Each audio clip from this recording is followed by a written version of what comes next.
always gotten along well with President Xi. We had a good relationship, very good. And I think something positive is going to come out of it. Electronics imported into the United States will be exempt from President Donald Trump's reciprocal tariffs, according to a notice from U.S. Customs and Border Protection posted late Friday. Smartphones, computer monitors, and various electronic parts will not be subject to the tariffs.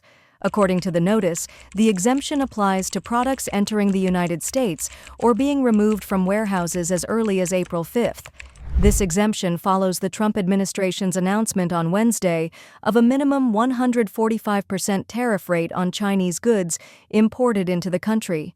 However, the exemption does not include the separate 20% tariff imposed on Chinese goods because of China's involvement in the fentanyl trade. The exemption is expected to significantly affect major technology companies like Apple, which manufactures many of its products, including iPhones, in China. Wedbush Securities estimates that around 90% of Apple's iPhone production and assembly is based in China.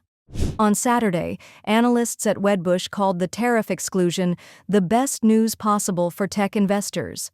In 25 years doing this, it's the scariest time that I've ever seen. And the reason that is like these tariffs, in my opinion, could take big tech, the U.S. tech industry back a decade. Big tech firms like Apple, Nvidia, Microsoft, and the broader tech industry can breathe a huge sigh of relief this weekend into Monday, Wedbush said in a statement.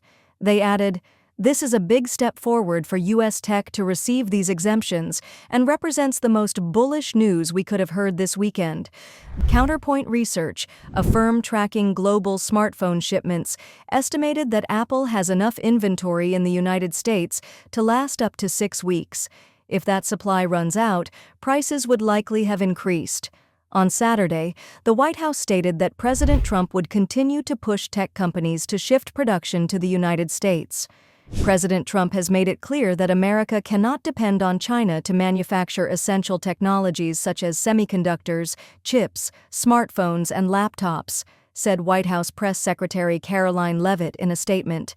Economists have warned that the cost of tariffs may ultimately be passed on to consumers. These concerns have led many Americans to rush and purchase high-cost items such as vehicles and electronics.